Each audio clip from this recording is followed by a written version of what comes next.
Bears' championship season began on a summery September afternoon in Soldier Field. Quarterback Jim McMahon went right after the opposing Buccaneers, and with key blocks from guards Mark Ports, number 62, and Kurt Becker, number 79, the Chicago quarterback wound up and threw to wide receiver Dennis McKinnon for the Bears' first touchdown.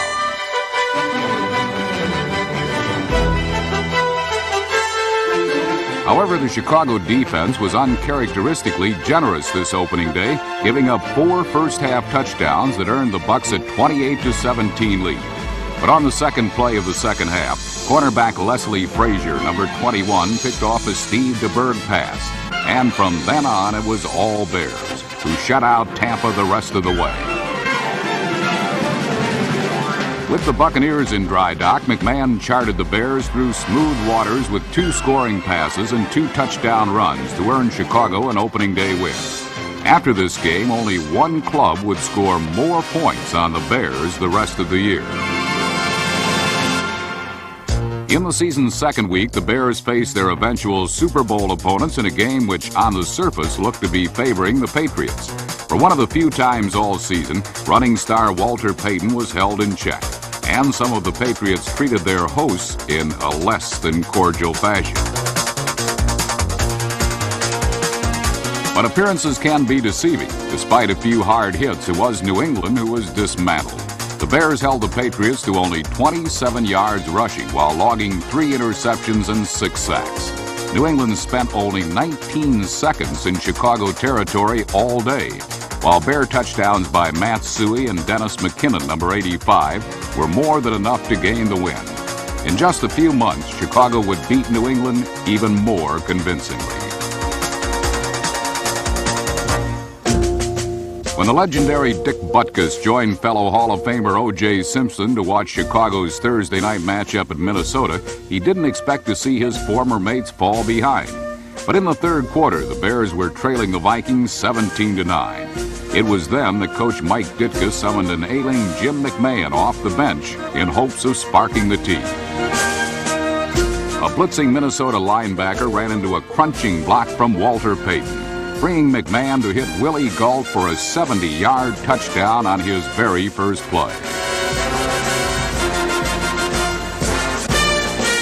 In just under 7 minutes, McMahon fired 3 touchdown passes, rallying Chicago to another come-from-behind victory. To a nationwide TV audience, this was the first glimpse of a team that was charting a course to a championship. Loyal Chicagoans had already sensed the special qualities of their heroes, and they were made quite clear to everyone, including the opposing Redskins in the 4th game of the season. After spotting Washington a 10-0 lead, the Bears roared back on the legs of kick returner Willie Gault.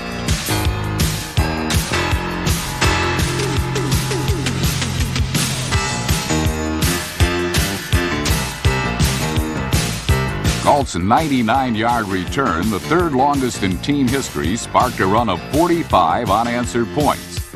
Meanwhile, the Bears showed why Chicago is renowned as hog butcher to the world, as they chopped, sliced, and diced the Redskin offense.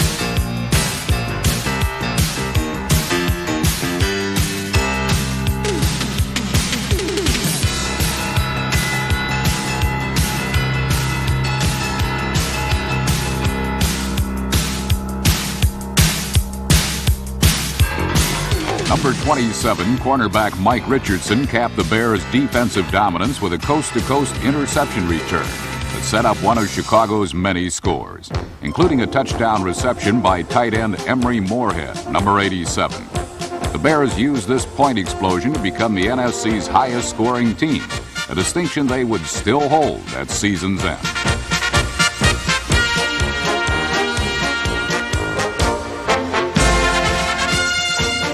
Walter Payton hauled in 1 touchdown from McMahon, then returned the favor in kind as the future Hall of Famer used his darting quickness and accurate arm to complete the 8th touchdown pass of his pro career.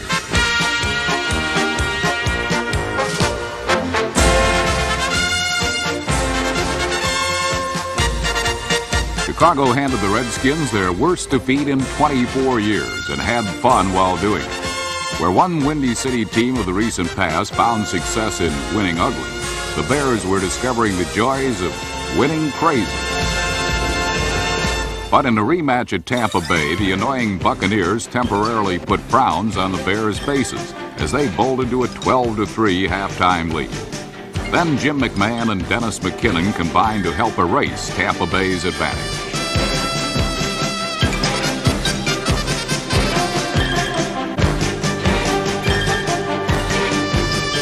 The spirit of sharing carried over to the defense as well, as secondary members Leslie Frazier, Gary Fensick, and Dave Dewerson combined their talents to short-circuit any Buccaneer comeback plan.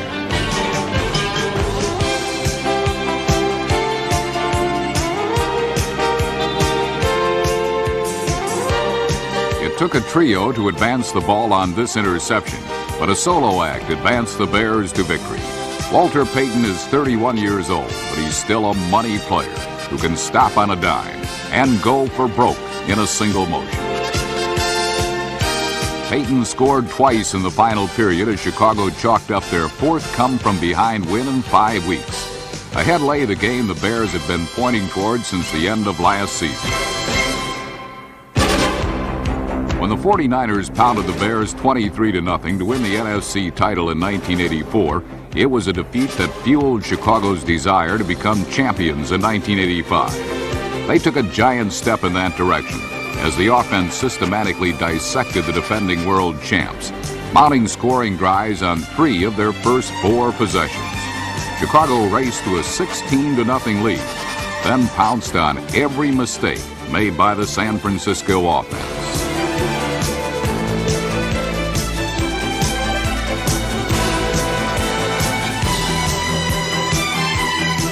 Both the Bears defenders and the Niners themselves turned the contest into a comedy of errors. Then in the final moments, Coach Mike Ditka paid San Francisco back with interest for last year's defeat by unleashing enormous rookie defensive tackle William Perry as a running back. Perry would have ample opportunity to hone his rushing skills later in the year. But for the moment, the finest ball carrier in the business, Walter Payton, was the best man for the job.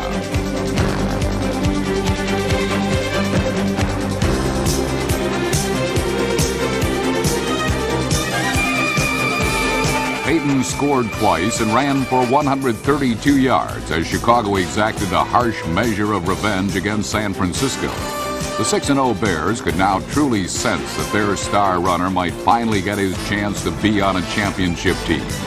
Certainly the legacy of Payton's career proved that no athlete was more deserving. On the Bears' first Monday night appearance of the season, opposing Green Bay jumped out to a quick 7-0 lead. But the defense quickly slammed the door thereafter as Pro Bowl-bound safety Dave Dewerson, number 22, made one of 3 big turnovers at Green Bay's expense.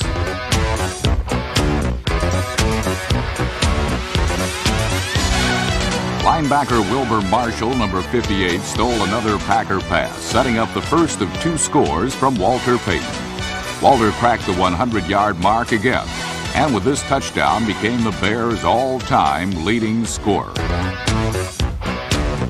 But the points that made the biggest impression on the nation came from William Perry, whose cannonball blast set in motion an amazing story that was destined to create an American folk hero. A week later against Minnesota, Perry played a more traditional role and collected his first professional quarterback sack. Tommy Kramer was chilled by the refrigerator, then singed by number 95 Richard Dent, who brushed Kramer's arm just as he released a pass deep in Vikings territory.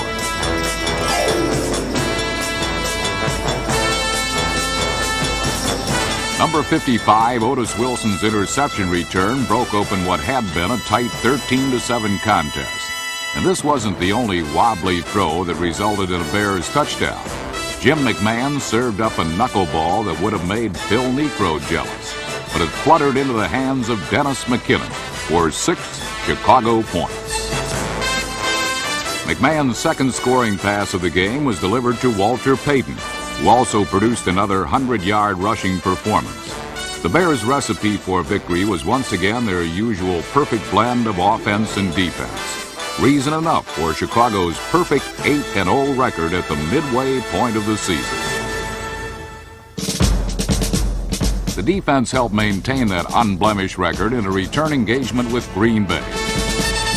Number 99, Dan Hampton, logged quarterback sacks from both the end and tackle positions, one of many different defensive looks that confused the Packers all day. When Hampton wasn't storming into the backfield, it was number 76, Steve McMichael, whose safety helped trim a fourth-quarter Packer lead. In yet another come-from-behind contest, it was Walter Payton leading the way with a season-high 192 yards to go along with a winning touchdown in Chicago's toughest game of the year.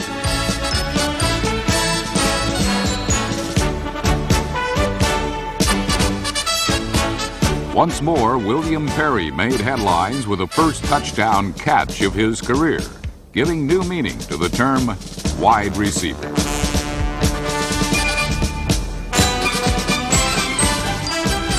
This score versus Green Bay had done it. The refrigerator had truly captured the country's imagination.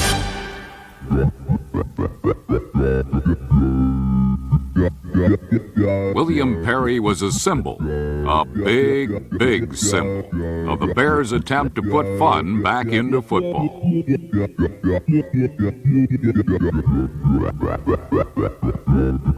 Well, I didn't even know him. I'd never seen him, never heard of him.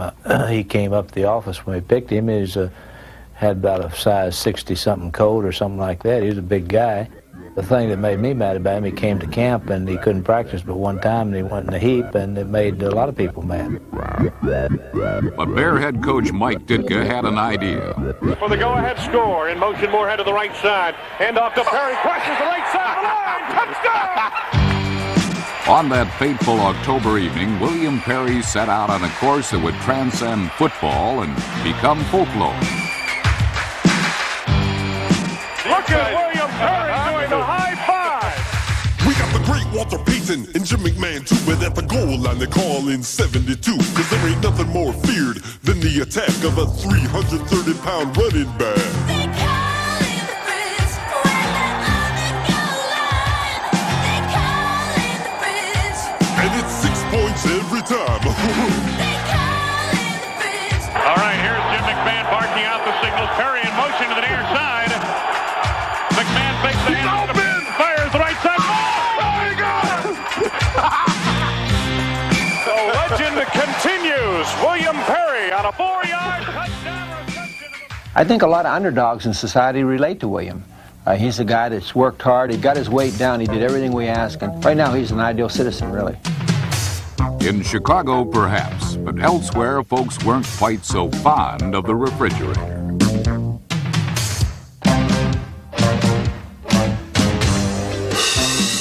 William Perry sparked a revolution. Corpulence came out of the closet. Cholesterol was now king. Fat was where it was at. Refrigerator Perry, he's my main man. He can get us to the Super Bowl. Nobody can. I said Super Bowl. This calorie gallery called themselves the Refrigerettes, a group with a minimum weight requirement of 200 pounds.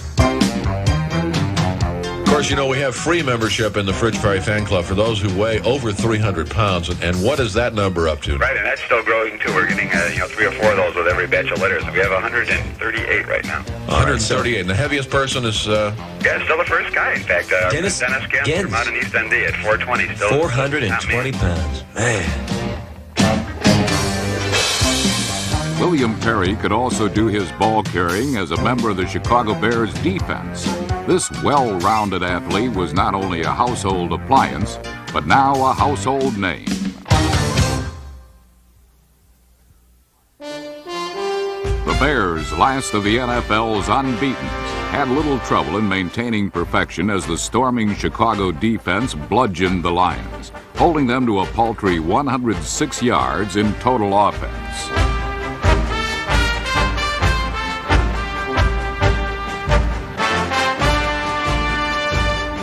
With Jim McMahon on the bench with an injury, backup quarterback Steve Fuller skillfully guided the Bears' run-oriented attack, scoring twice and handing off to Calvin Thomas for a third touchdown.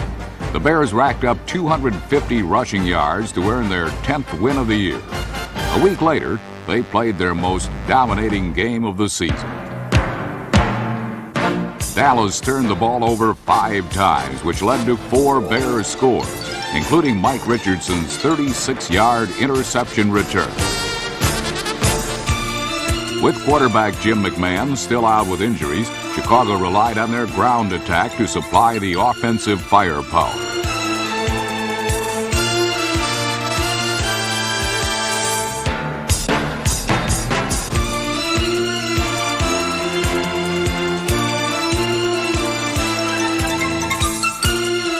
Calvin Thomas had to run over his own man to get into the end zone.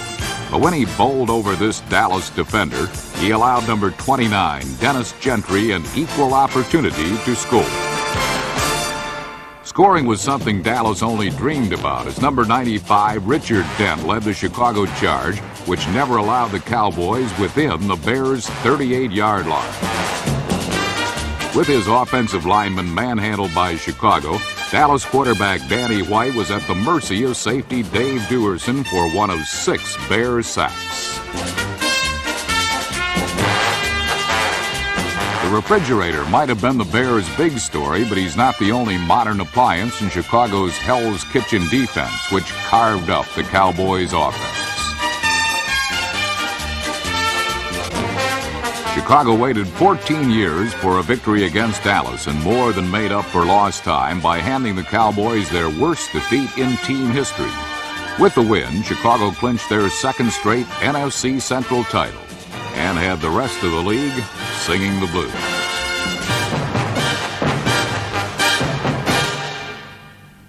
No matter how Bears fans were now dressing, no matter how unusual their apparel, the most stylish fellows in the Windy City were the defensive players.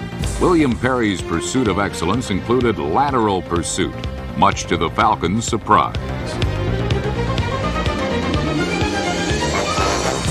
Against Atlanta, Perry's east-west mobility was excellent. But for north-south running, there is none better than Walter Payton. For the 7th straight week, Payton rushed for 100 yards, tying a league record. Also providing some impressive numbers were the men of the defense. They recorded their 2nd straight shutout, allowing Falcon quarterbacks the short pass only. In the last 13 quarters, the Bears had allowed only 3 points. By year's end, they would permit less than 2 touchdowns a game, lowest in the league. An elaborate defensive strategy and great athletes were what made these new monsters of the Midway so deadly.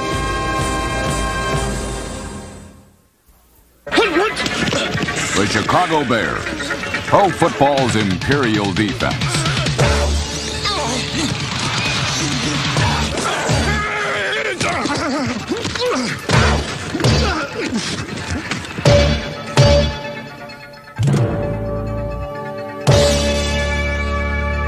No quarterback is safe. The scenario goes like this.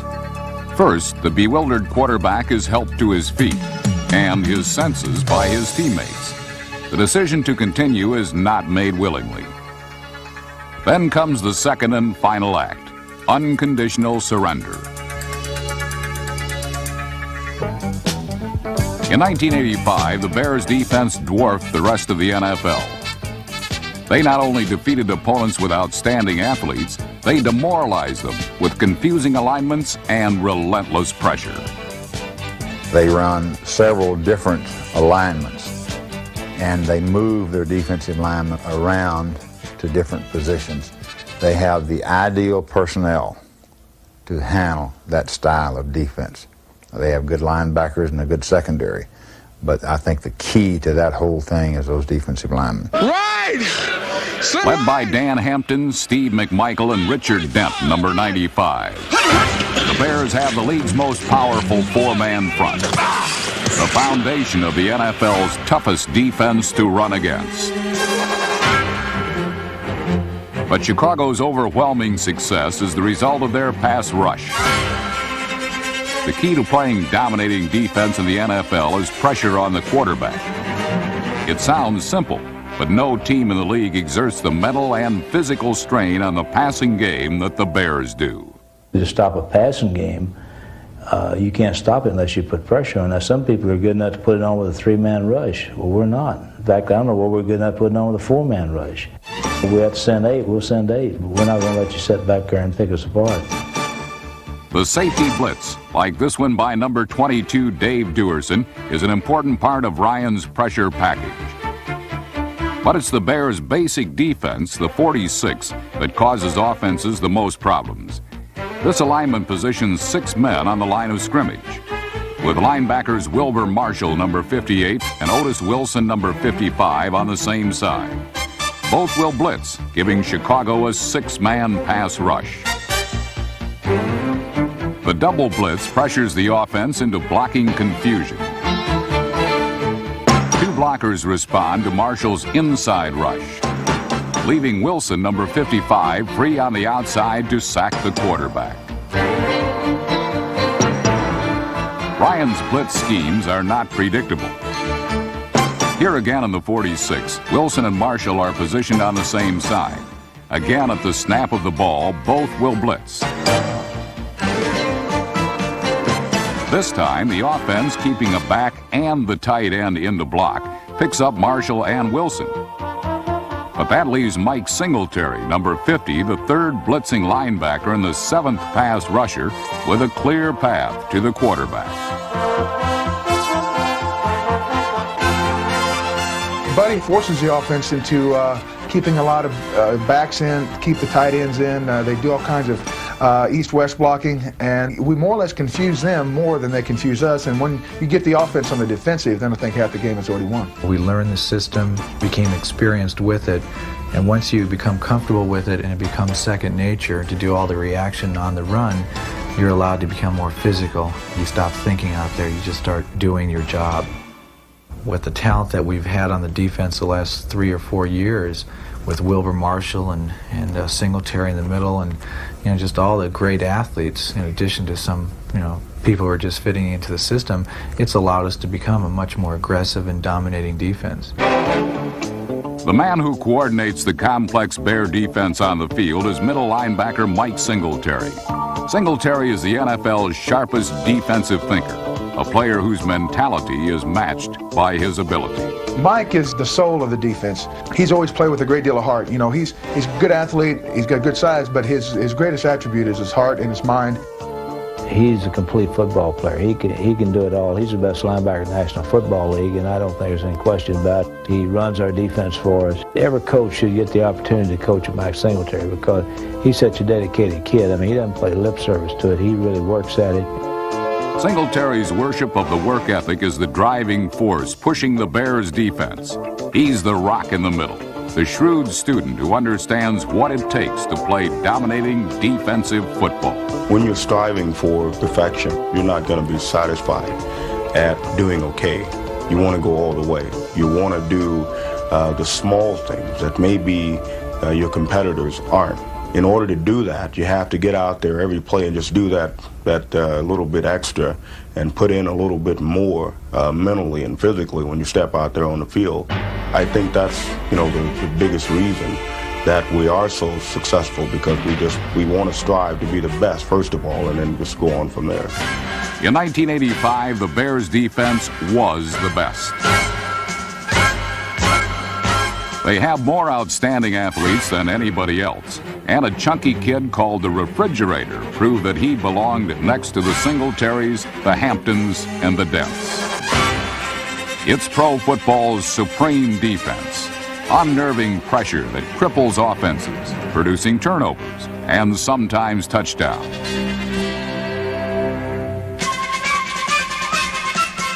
The question is, can anybody get in the end zone against this defense?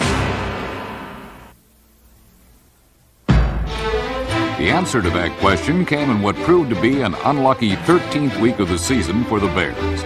Journeying to Florida to play Miami, the Dolphins had ample incentive to win. Or it was the Dolphins themselves who held the distinction as the NFL's only team to enjoy a perfect 17-0 season, a feat accomplished back in 1972. On the arm of Dan Marino, Miami moved the football on Chicago as no team would do before or after in 1985. The Dolphins scored on each of their first 5 possessions to take a 31-10 halftime lead.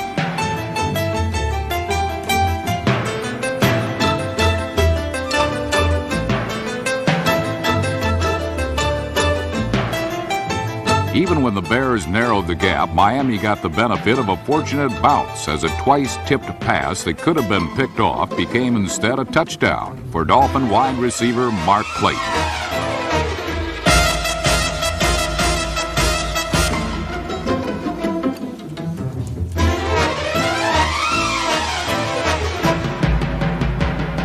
Chicago got in the last word when quarterback Steve Fuller hit wide receiver Ken Marjoram for a 19-yard touchdown. But it was not enough to catch the Dolphins, who picked this particular game to have one of their better defensive performances of the season.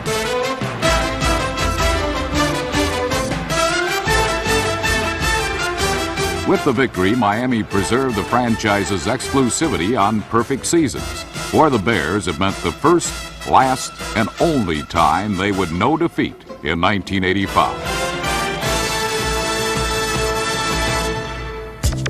One consolation of the Dolphin game was that Walter Payton extended his 100-yard rushing string to an NFL record 8 games, a record he would add to against the Colts the following week. Jim McMahon, making his first start in over a month, directed a short-range passing game that kept Payton fresh and gobbled up the clock with time-consuming drives.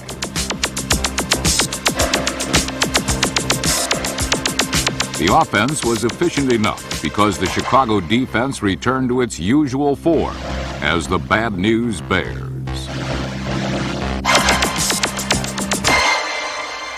A week later, the defense was even more impressive. Journeying to the Meadowlands to battle the playoff-bound Jets, Chicago limited Ken O'Brien, the league's top-rated quarterback, to just 122 passing yards.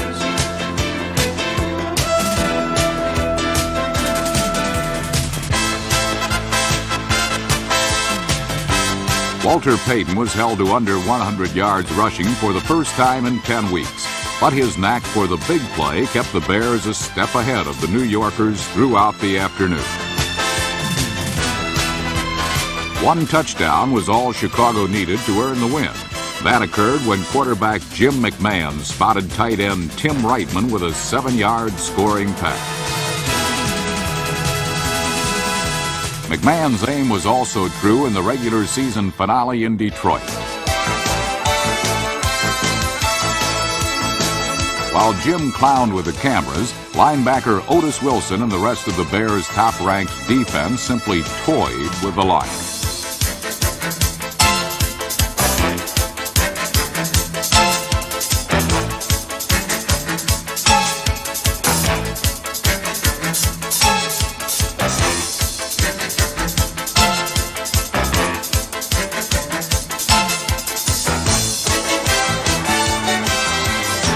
Bears registered 6 sacks, numerous TKOs, and recovered 4 fumbles, although they led by only 6-3 at the half. But that situation was easily remedied when number 29 Dennis Gentry returned the second half kickoff for a touchdown.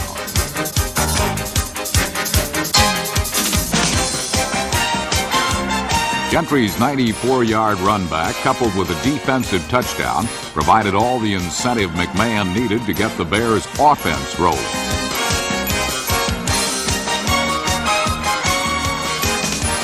McMahon took matters into his own hands and ran for a 14-yard score to lead Chicago to a lopsided victory.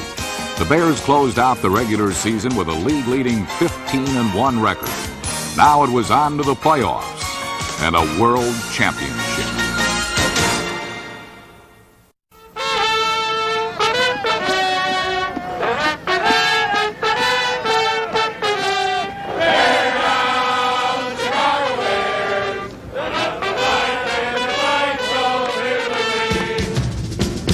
22 years after that last world title, the city of Chicago was hit by a sweeping tide of Bear mania. From the North Shore to the Gold Coast, the new monsters of the Midway were caught up in the fever of a town gone crazy over a team. You're the monsters of the Midway, mean as a junkyard dog. We're supposed to be crazy, and people think we're crazy, and once we hit the field, they're expecting something crazy. It's like a pack of wild dogs. You know, if one of them's mean, they're all going to be mean. To a city of battered dreams and near misses, the Bears restored a sense of civic pride and a fat dose of comic relief. With the beginning of the playoffs, Bear mania hit epidemic proportions. Whatever we got on our minds, get rid of it, think football. One thing, 60 minutes. Everybody ready?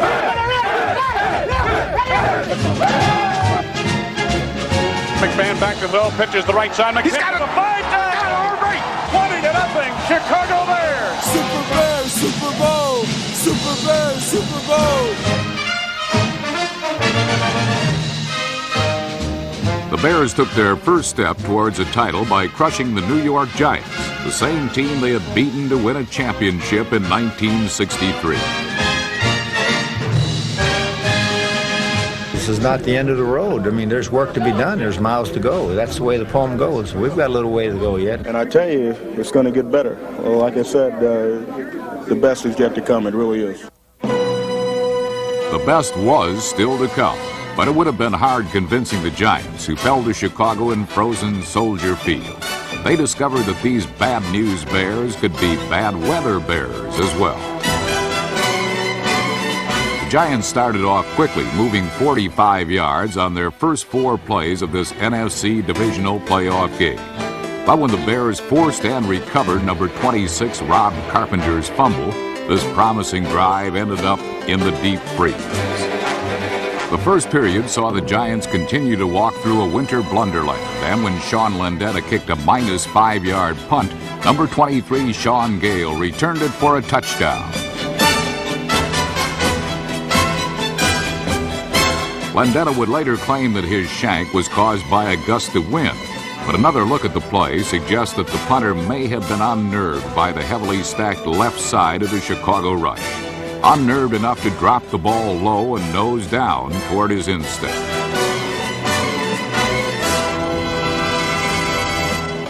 While Gale recorded the shortest punt return for a touchdown in NFL playoff history, Phil Simms suffered through one of the longest afternoons in postseason annals.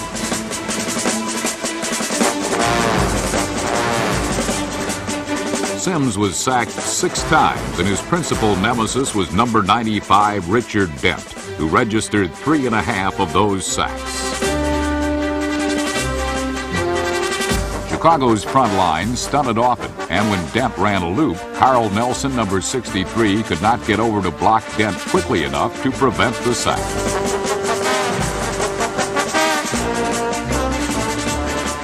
The Bears were in Simms' face the entire game as the Giants failed to make a first down in 9 of their first 11 possessions. It took a while for Mike Ditka's offense to get on track too, but in the second half, the Bears were able to salve New York's defense and extend their 7-0 halftime lead. Chicago's offensive line of Covert, Bortz, Hilgenberg, Thayer, and Van Horn showed intimidating New York defenders such as Lawrence Taylor, number 56, that when push comes to shove, they could be pretty intimidating too. Jim McMahon was never sacked in the contest, and although he completed only 4 passes over the final 2 periods, a pair of them accounted for touchdowns, both by Dennis McKinnon. Knowing Simms now had no choice but to pass constantly, Chicago blitzed frequently. Here, number 50 Mike Singletary recorded an easy sack. The Giants were simply not equal to the task of thwarting these blitzes, as number 30 Tony Galbraith's missed block on Gary Fencing, number 45, demonstrated. Defense Chicago style helped earn the victory. Now the Bears were approaching the gun lap in the race to Super Bowl 20. Their last hurdle, the Los Angeles Rams. On the frozen shores of Lake Michigan and Florida's tropical coast, 2 championships would be decided. From a sodden Orange Bowl. It's been raining here all week long. Patriots have not won here in 18 straight games. This one is for the right to play in Super Bowl 20. Soldier Field in Chicago, the NFC Championship, and a trip to New Orleans for Super Bowl 20. It's going to be very tough to throw the ball and very tough to kick the ball because of that swirling wind. I want to put a dome over this place. 67 WMAQ, we're ready. Do the Bear defensive bark. You ready, Doug? Everybody bark together. You ready? Okay, let's go.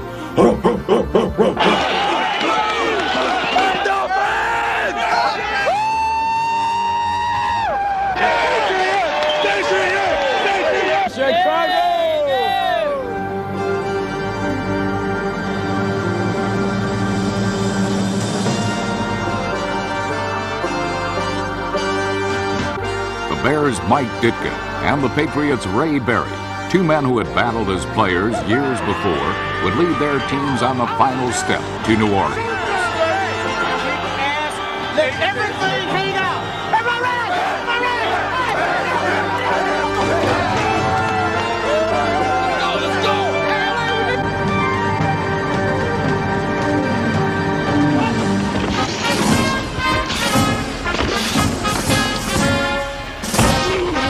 The Patriots are hot. They beat the Jets and the Raiders in the last 2 weeks. And Miami's going to have to hold on to the ball today. They're also going to have to stop that running game that's been averaging 145 yards per ball game for the Patriots.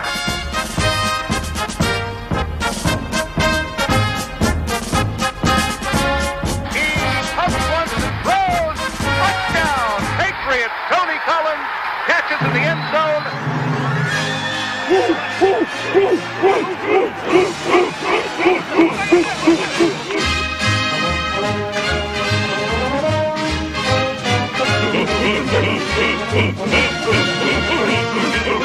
I've never seen the team 15-1 talk so much. You know? They don't deserve to represent us, man. I've never seen a team talk so much. McKinnon in motion to the near side, and McMahon drops back to throw. McMahon steps up, now he'll take the still. He wants to the 15 to the 10, they go all the way to the 5. And he's over there. Fire that one in there, Jim. Win the football as he puts the Bears on top.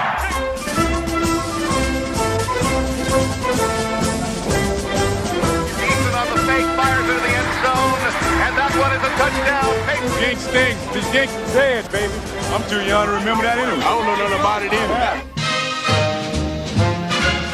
McMahon rolling left, looking to deal. He fires the left side of the end zone. Good call, Mike. Good call.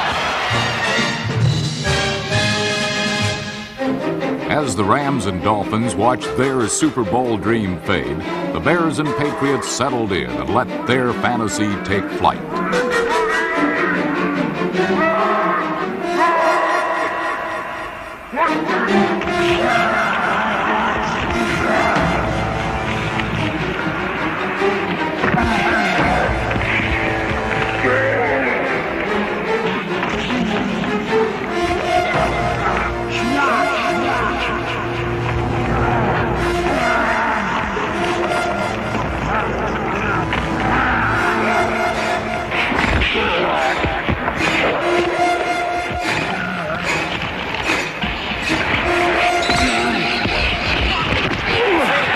Refrigerator.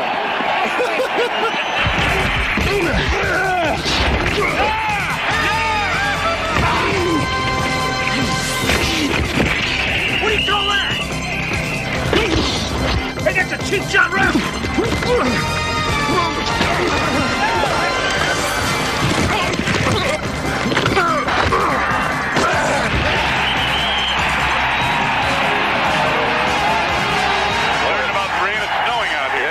Say so. It's really starting to whip out there. It has gotten colder steadily, and now the weather that everybody talked about I wonder if they're finally arrived. Maybe they're cheering for the snow. I think they are. Mike can't beat us in the fourth quarter. Fourth quarter, can't no one beat us.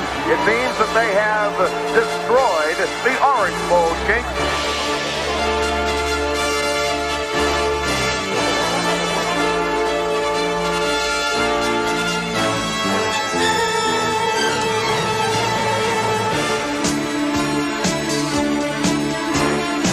They put it away today by beating the Dolphins, winning the AFC Championship, and opening the doors to the Super Bowl in New Orleans, Louisiana in just 2 weeks. It is snowing steadily now here at Soldier Field. The weather that everybody from Chicago was hoping for has arrived. Not to get theatrical, but I mean, how better can you write a script here for crying out loud? Third down, 11 yards to go for Dieter Brock and company. Brock back to pass, the rush on.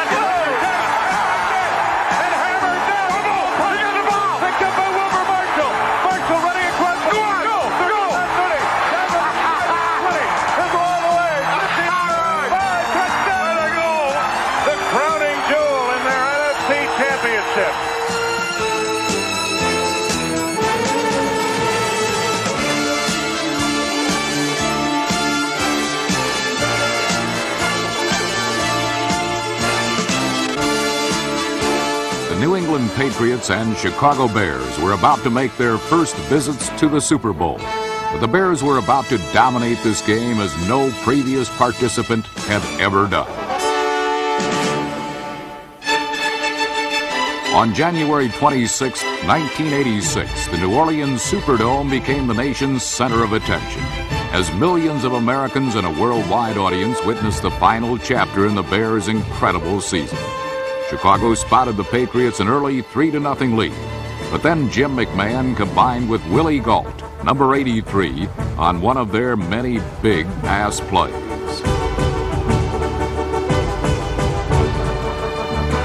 Gault's 43-yard reception set up the first of a trio of field goals from record-setting rookie kicker Kevin Butler. Also posting some notable numbers was the Bears' defense, which was on its way to a memorable performance. Number 58 linebacker Wilbur Marshall logged an early drop on the Patriots' Tony Eason, the first of a record-tying 7 quarterback sacks. Number 50 Mike Singletary led a defense that held New England to negative yardage until well into the third quarter.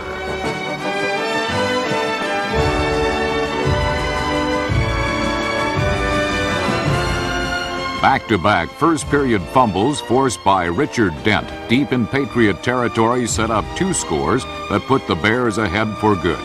One recovery resulted in Chicago's first touchdown, an 11-yard run from fullback Matt Suhey, number 26.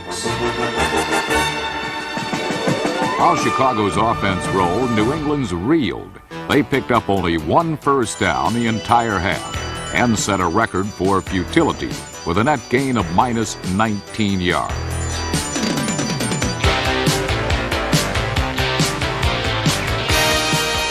Even when the Patriots yanked young Eason for veteran quarterback Steve Grogan, the results were exactly the same, as the Bear defense crafted a performance by which all future Super Bowl champions will be measured.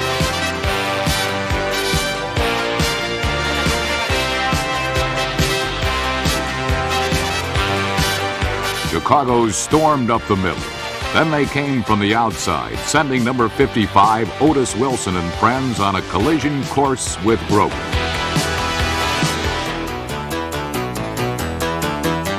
Defensive tackle Steve McMichael, number 76, was one of several rampaging Bears who turned aside ineffectual New England blocks, then found their way to the Patriot backfield.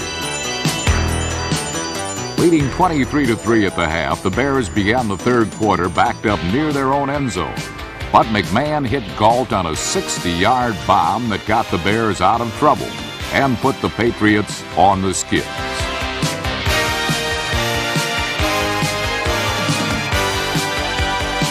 McMahon, who finished the game with 256 aerial yards, quickly fired a pass to wide receiver Ken Marjoram, number 82. Then finished the drive himself with one of 2 touchdown plunges he scored in the game.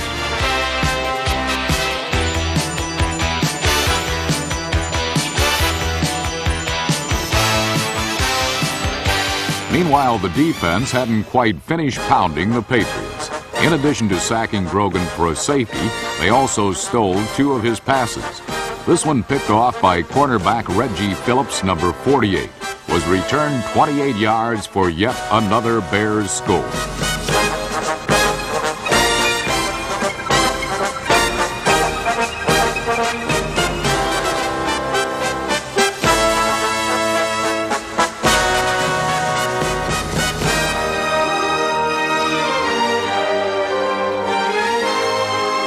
When William the Refrigerator Perry barged in for Chicago's final touchdown, the most one-sided game in Super Bowl history was complete. After 22 years of frustration, Chicago had finally recaptured its place at pro football's summit. They dominated this game and this season as few teams had ever before. Yet the Bears also captured the country's imagination with their flair for excitement and fun. The Bears return home as world champions, home to the city in whose image they were created and in whose heart they live.